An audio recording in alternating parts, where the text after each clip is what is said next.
La montagne de feu, l'appel du mystère.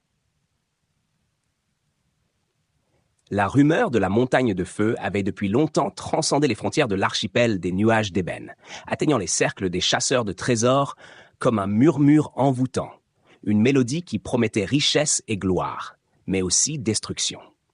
Ce volcan, situé au cœur d'une région si reculée qu'elle n'apparaissait sur aucune carte moderne, était enveloppé de légendes datant d'époques immémoriales. Les anciens du village de San Telmo, le dernier avant l'inconnu, parlaient avec révérence d'un trésor caché dans les entrailles du volcan, protégé par une force mystérieuse qu'ils ne pouvaient nommer. Pourtant, la montagne de feu n'était pas seulement une curiosité pour les conteurs locaux. Elle était un avertissement vivant. Ses grondements sourds, ses panaches de fumée noire et ses rivières de lave solidifiée racontaient une histoire d'éruption cataclysmique qui avait autrefois anéanti une civilisation entière. Les rares explorateurs ayant osé s'y aventurer au fil des siècles n'avaient jamais été revus, alimentant davantage les mythes sur une malédiction liée à l'or enfoui. C'est au cœur de ce mystère que Gideon Marks, un homme à la fois adulé et controversé dans le monde de l'exploration, entra en scène. À 45 ans, cet ancien archéologue de renom, tombé en disgrâce après une expédition en Afrique ayant mal tourné, cherchait à se racheter. La montagne de feu représentait pour lui plus qu'une simple quête de richesse. Elle était une chance de restaurer sa réputation et de faire taire les critiques qui voyaient en lui un opportuniste. L'opportunité de se lancer dans cette quête était née d'un coup de chance, ou de destin, selon son interprétation. Une vieille carte, déterrée dans les affaires d'un collectionneur décédé, avait atterri entre ses mains après une série d'enchères disputées dans une salle moite de Belize City. Usée et fragile, la carte portait des annotations cryptiques en latin et des dessins sommaires du volcan, accompagnés de ce qui semblait être des chemins cachés et des symboles ésotériques. Si cette carte est authentique, alors ce n'est pas juste un trésor que nous trouverons, avait-il confié à Helena Cross, sa plus récente recrue. Nous pourrions découvrir une clé pour comprendre une civilisation disparue. Helena Cross, une archéologue fraîchement diplômée, voyait dans cette expédition l'opportunité de sa vie. À seulement 27 ans, elle avait grandi en dévorant des récits d'aventure et en rêvant de voyages dans des contrées lointaines. Mais derrière son enthousiasme, elle dissimulait un doute tenace. Était-elle vraiment prête à affronter les dangers qui l'attendaient? Gideon semblait en douter. Ce n'est pas un voyage touristique, avait-il averti froidement lors de leur première rencontre. Néanmoins, il voyait en elle un esprit vif et une passion qui pourraient se révéler précieux. À leur côté se trouvait Victor Ramirez, un guide de survie au passé militaire obscur. Asha Mehta, une ingénieure douée pour improviser des solutions techniques avec des moyens limités, et 3 autres membres recrutés pour leurs compétences variées, allant de la cartographie au maniement des armes. Chacun avait ses raisons personnelles pour se joindre à l'expédition, qu'il s'agisse de l'attrait de la richesse, de l'envie d'aventure ou du besoin d'échapper à leur passé. Le point de départ de l'expédition fut un bar miteux de Belize City, où le groupe se réunit pour la première fois. La tension était palpable. Chacun jaugeait l'autre, évaluant ses forces et ses faiblesses dans une ambiance de méfiance latente. Gideon, qui dominait la pièce par sa seule présence, étala la carte sur une table graisseuse et posa son doigt sur le dessin du volcan. Voici notre destination, la montagne de feu. Elle est située à 3 jours de marche de San Telmo, le dernier endroit où nous pourrons nous ravitailler. Ce que nous cherchons se trouve ici, au sommet, dans ce que les annotations appellent la chambre de l'asphodèle. À ces mots, une ombre sembla passer sur le visage de Victor. Ce nom, il figure dans des légendes locales. La chambre de l'asphodèle n'est pas juste un trésor, Gideon. C'est supposément une prison pour quelque chose ou quelqu'un. Mais Gideon balaya ses inquiétudes d'un geste impatient. Les légendes sont faites pour effrayer les ignorants. Ce que nous avons, c'est une chance unique. Alors, soit vous êtes de la partie, soit vous restez ici. Malgré les tensions et les doutes, le groupe accepta le défi. Ils partirent le lendemain à l'aube, guidés par une promesse d'aventure et de fortune. Mais tandis qu'ils s'enfonçaient dans la jungle dense, l'atmosphère changea rapidement. Les oiseaux tropicaux semblaient silencieux, comme si la nature elle-même retenait son souffle. Elena marcha près de Gideon, son regard rivé sur les arbres massifs qui formaient un toit naturel au-dessus d'eux. « Vous pensez vraiment que c'est sûr ?» demanda-t-elle, sa voix empreinte d'inquiétude. Gideon ne répondit pas immédiatement, ses yeux fixés sur la carte qu'il tenait entre ses mains. « Rien dans ce que nous allons faire n'est sûr, Elena. Mais si c'était facile, quelqu'un d'autre l'aurait déjà fait. » Ces mots résonnèrent dans l'esprit de la jeune femme, tandis qu'ils continuaient leur marche, ignorant que cette aventure les mènerait bien au-delà des frontières du danger, dans un territoire où les mythes devenaient réalité. L'ascension et les secrets révélés. La progression vers la montagne de feu débuta comme une épreuve de patience et de résilience. À partir de San Telmo, où il s'était ravitaillé en vivres et équipements, le groupe plongea dans une jungle luxuriante, aussi hostile qu'envoûtante. Victor Ramirez, en tête, ouvrait la voie avec une machette effilée, tranchant la végétation qui semblait vouloir engloutir leur passage. La carte ancienne que Gideon tenait entre ses mains était un guide précaire. Les sentiers dessinés ne correspondaient pas toujours à la réalité, et les éléments semblaient avoir conspiré pour effacer toute trace humaine. Des cris d'oiseaux résonnaient au-dessus d'eux, tandis que le sol marécageux rendait chaque pas pénible. Le premier jour, une pluie tropicale s'abattit sur eux, transformant le terrain en une mer de boue. Asha Mehta, l'ingénieur du groupe, grommela en vérifiant ses instruments électroniques qu'elle avait protégés avec soin. « Si ça continue, même mes batteries solaires ne tiendront pas. » Cependant, les premiers obstacles matériels n'étaient qu'un prélude aux défis plus graves à venir. Après 3 jours d'efforts harassants, ils atteignirent le pied du volcan. Là, une surprise les attendait. Un mur de roches basaltiques, masqué par des lianes où des symboles anciens étaient gravés. Elena Cross, les mains tremblantes d'excitation, s'agenouilla pour examiner les inscriptions. « C'est incroyable. Ces gravures ressemblent à une combinaison d'écritures pictographiques et de glyphes inconnus. Je n'ai jamais vu rien de tel. » Elle sortit un carnet et commença à esquisser les formes avec frénésie. Ça pourrait confirmer une connexion entre les cultures précolombiennes et une civilisation encore plus ancienne. Regardez ce motif. Il ressemble à un soleil stylisé entouré de flammes. Gideon hocha la tête, visiblement intrigué. Une civilisation disparue, peut-être les bâtisseurs de la chambre de l'asphodèle, murmura-t-il, presque pour lui-même. Mais Victor, qui scrutait les alentours, ne partageait pas leur enthousiasme. « Ces marques sont aussi un avertissement, déclara-t-il. Les anciens voulaient clairement dissuader quiconque d'aller plus loin. » Le groupe continua malgré tout, motivé par une curiosité croissante et une dose d'avidité. Le terrain devint rapidement plus traître. Les pentes rocailleuses étaient instables, et chaque faux pas pouvait signifier une chute mortelle. Une crevasse particulièrement large faillit coûter la vie à Asha, qui perdit l'équilibre en essayant de traverser sur une corde improvisée. Heureusement, Gideon la rattrapa de justesse, le souffle court. « Soyez plus prudente, grogna-t-il. Ce n'est pas un jeu. » Plus haut, ils trouvèrent des pièges dissimulés parmi les rochers. Des pics tranchantes, des mécanismes de bascule et même des projectiles rudimentaires déclenchés par des cordes anciennes, preuve que le chemin était conçu pour repousser les intrus. L'ingéniosité de ces dispositifs fascinait Elena, mais mettait les nerfs de l'équipe à rude épreuve. Ces gens étaient des génies, ou des paranoïaques, déclara Asha en démontant l'un des mécanismes pour l'étudier. Gideon ne put s'empêcher de sourire. Probablement les deux. La jungle céda finalement la place à des pentes volcaniques nues où la chaleur devint accablante. Des coulées de lave solidifiées formaient des labyrinthes naturels et des fumerolles jaillissaient de fissures invisibles, libérant des gaz sulfureux qui les faisaient tousser.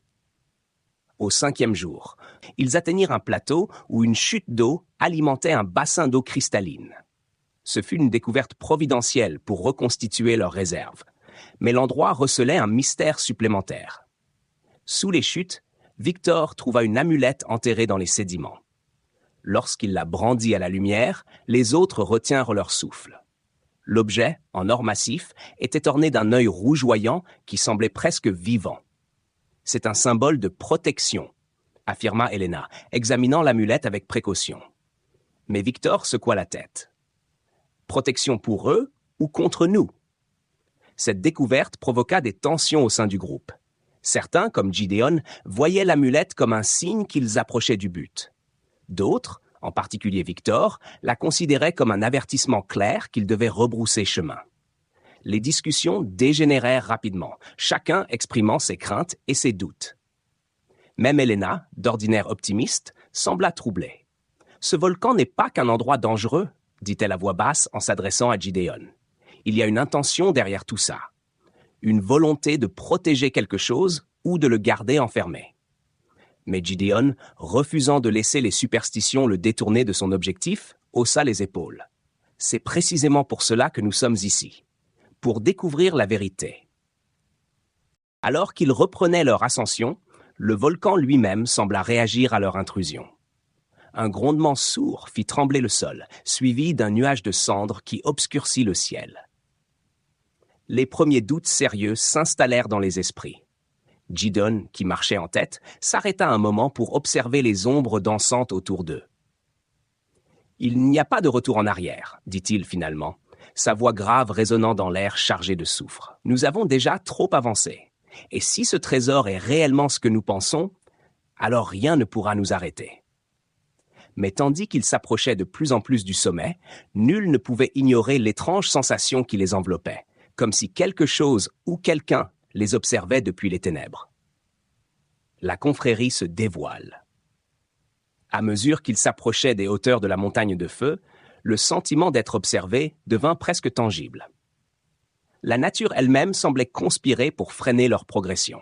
Le sol devenait instable, des rochers se détachaient sous leurs pieds et un vent chargé de cendres tourbillonnait autour d'eux. Malgré l'environnement hostile, le groupe persistait, mais une nervosité croissante s'installait. Victor Ramirez, toujours vigilant, observait les alentours avec une intensité troublante. « Il y a quelque chose qui ne va pas ici », murmura-t-il à Gideon, tout en gardant une main sur sa machette. Gideon, fatigué mais déterminé, répondit avec une pointe d'agacement. « Ce que tu ressens, c'est la peur de l'inconnu. Nous devons aller de l'avant. » Ce fut lors de leur deuxième nuit sur les pentes supérieures que leurs soupçons se confirmèrent. Alors qu'ils campaient près d'un escarpement rocheux, des bruits inhabituels se firent entendre. D'abord un craquement de pierre, puis un mouvement discret dans l'ombre.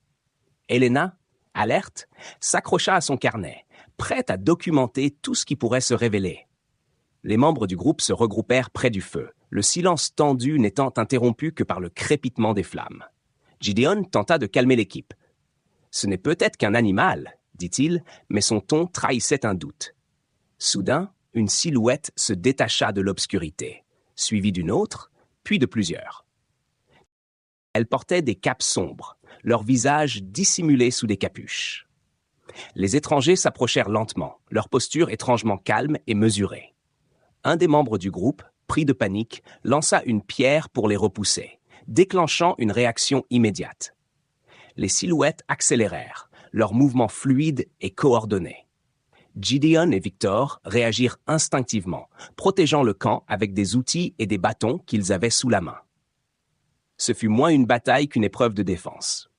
Les étrangers ne semblaient pas vouloir tuer, mais plutôt effrayés et intimidés. Ils se replièrent rapidement après une brève altercation, laissant l'équipe désorientée mais indemne. Une tension palpable persista bien après leur départ. Alors qu'ils tentaient de comprendre ce qui venait de se passer, Elena remarqua un objet abandonné près du feu. Une petite tablette gravée dans une pierre noire, ornée de symboles qu'elle ne pouvait pas déchiffrer immédiatement. « Cela pourrait être un message ou un avertissement, » murmura-t-elle, fascinée par la complexité des motifs. Gideon la fixa un instant avant de répondre. « Quoi qu'il en soit, cela prouve que cette montagne n'est pas abandonnée. » Victor, qui examinait la périphérie du camp, se tourna vers eux. « Abandonnée ? Non. Mais protégée ? Certainement. Nous devons être prudents. » Le lendemain, l'équipe poursuivit son ascension, mais l'atmosphère s'était alourdie. Les ombres semblaient s'allonger et chaque bruit était amplifié par leur anxiété croissante. Peu avant midi, ils tombèrent sur une ouverture dans la roche, masquée par une cascade de vapeur. À l'intérieur, ils découvrirent une cavité naturelle abritant des structures visiblement anciennes. Des piliers taillés à même la roche, des inscriptions complexes et des objets qui défiaient toute classification connue. Helena, émerveillée, se précipita pour examiner les lieux. « C'est incroyable! Cela pourrait être la preuve d'une civilisation perdue, plus avancée que nous ne l'imaginions. » Elle scruta les murs, où des fresques détaillées représentaient des figures humaines entourées de formes lumineuses. Gideon, debout à ses côtés, murmura « On dirait qu'il vénérait quelque chose, ou qu'il tentait de le contenir. » Au centre de la cavité se trouvait une sculpture étrange, semblable à une amulette géante, dont la surface luisait faiblement sous la lumière de leurs lampes. Victor s'en approcha prudemment, mais recula presque aussitôt. Ça donne l'impression que quelque chose nous observe. Helena tenta de le rassurer. Ce ne sont que des impressions, Victor. C'est un site archéologique, pas une menace. Mais ses paroles sonnèrent creux, même à ses propres oreilles. Le groupe quitta la caverne à contre-cœur, certains fascinés par les découvertes, d'autres de plus en plus inquiets. À leur sortie, ils furent accueillis par un grondement sourd. Le volcan, comme réagissant à leur intrusion, semblait s'agiter. Les fumées s'intensifièrent et le sol vibra légèrement sous leurs pieds. « Il nous avertit », déclara Victor, le regard sombre. Gideon, cependant, resta inflexible. « Ce n'est pas un avertissement. C'est une preuve que nous approchons de quelque chose d'important. Nous devons continuer. » Mais au fond de lui, il savait qu'ils étaient désormais engagés dans une course contre le temps et contre les mystérieux protecteurs de la montagne qui les attendaient quelque part plus haut.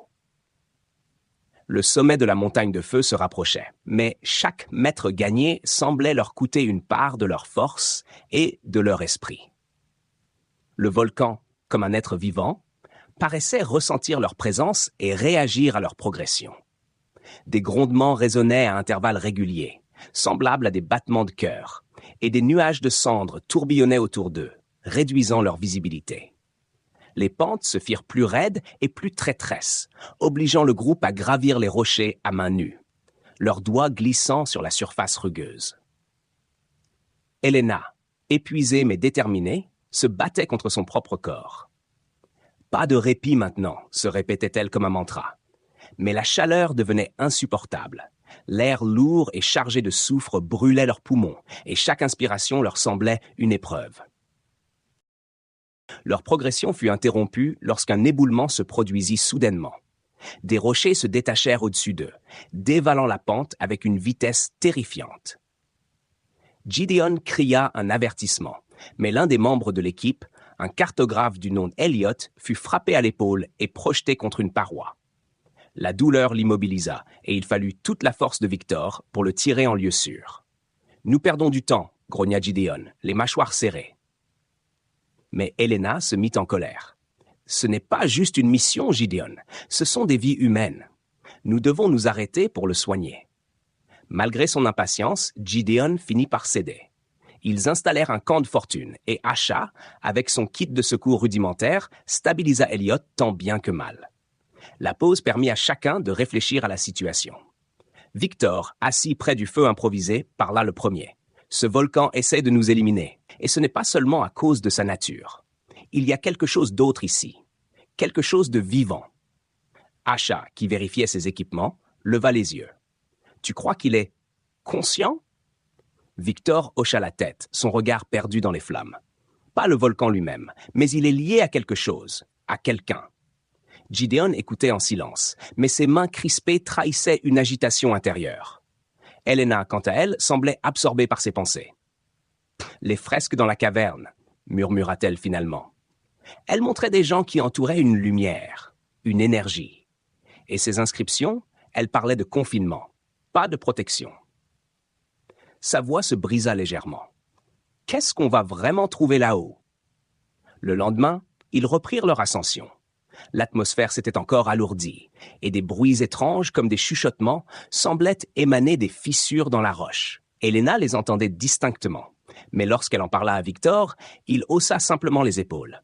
« Ce n'est pas dans ta tête, mais ne t'arrête pas. » Gideon, en tête, menait la marche avec une détermination implacable. Peu importe ce qu'on entend ou ressent, Ce n'est qu'un test, et nous allons le passer. » Cependant, leur progression fut de nouveau interrompue, cette fois par une rencontre inattendue. Une fois encore, les silhouettes encapuchonnées apparurent. Elles étaient plus nombreuses que la première fois, leur posture indiquant clairement qu'elles ne reculeraient pas cette fois. Les membres de la confrérie s'avancèrent lentement, formant un cercle autour du groupe. Gideon fit un pas en avant, levant les mains en signe de négociation. « Nous ne sommes pas ici pour voler ou profaner, » déclara-t-il d'une voix forte. « Nous cherchons la vérité. Si vous nous laissez continuer, nous promettons de respecter ce lieu. » Une figure s'avança du groupe, un homme grand et maigre, vêtu d'une robe ornée de symboles lumineux similaires à ceux de la caverne. Ses yeux, perçants et étrangement sereins, fixèrent Gideon. « Vous ne comprenez pas ce que vous cherchez, » répondit-il calmement. « La vérité que vous convoitez n'apportera que la destruction. » Malgré ces paroles, un fragile accord fut trouvé. Le leader de la confrérie, qui se présenta sous le nom de Caedrin, accepta de les laisser poursuivre leur chemin, à une condition. Ils ne devaient pas toucher ce qui se trouvait dans la chambre de l'asphodèle. « Ce n'est pas un trésor, » avertit-il. « C'est une clé, et cette clé ne doit jamais être utilisée. » Le groupe, bien que perplexe, continua après cet échange, mais la tension était désormais palpable. Chaque pas les rapprochait de ce qu'ils cherchaient, mais aussi de quelque chose qu'ils ne comprenaient pas encore. Alors qu'ils atteignaient les derniers mètres avant le sommet, le volcan se déchaîna. Une explosion soudaine projeta des cendres incandescentes dans le ciel, et un grondement assourdissant les enveloppa. La chaleur était intenable, et des rivières de lave commencèrent à couler lentement le long des flancs. La scène ressemblait à un cauchemar vivant, un mélange de terreur et de majesté. Gideon hurla par-dessus le tumulte. « Nous y sommes presque! Tenez bon !» Mais à cet instant, une fissure béante s'ouvrit devant eux, coupant leur chemin. Victor, prenant un risque insensé, improvisa un passage en lançant une corde sur une saillie rocheuse. Un par un, ils traversèrent, les pieds glissant sur les pierres friables, tandis que le volcan grondait sous eux comme pour les engloutir. Lorsqu'ils atteignirent enfin le sommet, la scène qui s'offrit à eux était à couper le souffle. Une immense plaine basaltique entourant une ouverture béante, d'où s'échappait une lumière irréelle. La chambre de l'asphodèle était là, mais ce qu'ils allaient y trouver serait bien au-delà de tout ce qu'ils avaient imaginé. L'ultime choix. Le sommet de la montagne de feu s'ouvrait devant eux comme une scène mythique, à la fois grandiose et terrifiante. Une vaste plateforme basaltique, lisse et polie, comme si elle avait été façonnée par des mains humaines, entourait une ouverture béante. Au cœur de ce gouffre jaillissait une lumière surnaturelle, un rayon d'énergie qui semblait pulser au rythme des grondements du volcan. La chaleur était accablante, et pourtant cette lumière ne paraissait pas émettre de chaleur, mais plutôt une force indescriptible qui semblait pénétrer jusqu'aux os. Gideon, le souffle court, posa un pied sur la plateforme et murmura « C'est ça, la chambre de l'asphodèle. » Helena s'avança, les yeux écarquillés. Elle tenait son carnet serré contre sa poitrine, mais ses mains tremblaient. « Ce n'est pas une lumière ordinaire, » dit-elle à voix basse. « C'est vivant. » À ses côtés, Victor scrutait les environs avec méfiance. « Si cette lumière est ce qu'ils veulent protéger, je commence à comprendre pourquoi. » Mais malgré la tension palpable, l'avidité et la curiosité l'emportaient sur la prudence. Gideon s'approcha du bord de la crevasse, scrutant la source de cette énergie. En contrebas, une structure cristalline émergeait partiellement de la roche en fusion. Ses surfaces géométriques et ses éclats irisés défiaient toute explication logique. C'était un artefact, sans aucun doute, mais d'une nature que ni science ni histoire n'avaient encore explorée. « Ce n'est pas un trésor, Gideon, » murmura Helena, sa voix pleine d'inquiétude. « C'est une relique, une clé, comme l'a dit Caedrin. Elle n'a pas été créée pour être prise, mais pour être gardée ici. » Gideon, cependant, semblait hypnotisé par la scène. Une clé, oui, mais une clé pourquoi? Si nous ne la prenons pas, si nous ne l'étudions pas, nous ne saurons jamais. À ce moment précis, Asha, habituellement calme, intervint d'un ton tranchant. « Et si nous la prenons et que ça détruit tout? Vous êtes prêt à risquer ça, Gideon ?» La question resta suspendue dans l'air, mais avant qu'il ne puisse répondre, une voix familière interrompit leur échange. Caedrin et plusieurs membres de la confrérie étaient apparus à la périphérie de la plateforme, leurs silhouettes se découpant dans la lumière vacillante du volcan. « Vous ne comprenez pas ce que vous avez devant vous » déclara-t-il d'une voix ferme, mais sans hostilité. Ce cristal est une source d'énergie si puissante qu'il pourrait déchirer le tissu même du monde si elle était libérée. Nous avons dédié nos vies à le sceller ici, pour protéger votre espèce. Gideon, en sueur et à bout de force, le fixa avec défiance. Et si vous vous trompiez? Et si cette énergie pouvait sauver des vies, améliorer notre monde? Vous avez peur de ce que vous ne comprenez pas. Les mots de Gideon déclenchèrent une dispute entre les membres de son propre groupe. Elena et Asha imploraient de laisser le cristal en paix, convaincus par les avertissements de Caedrin. Victor, bien qu'hésitant, se rangeait à leur avis. Mais un autre membre de l'équipe, un géologue du nom de Harris, brûlait d'envie de descendre dans la crevasse. Vous réalisez ce que ce serait? Une découverte qui réécrit toute notre compréhension de l'univers. Nous serions immortels dans les livres d'histoire. Harris, aveuglé par sa soif de gloire, fit un pas de trop. Ignorant les avertissements des autres, il s'accrocha à une corde et commença à descendre vers le cristal. Ce fut l'erreur fatale. Dès que Harris toucha la surface de la structure cristalline, une onde d'énergie déferla, ébranlant le volcan et projetant tout le monde à terre.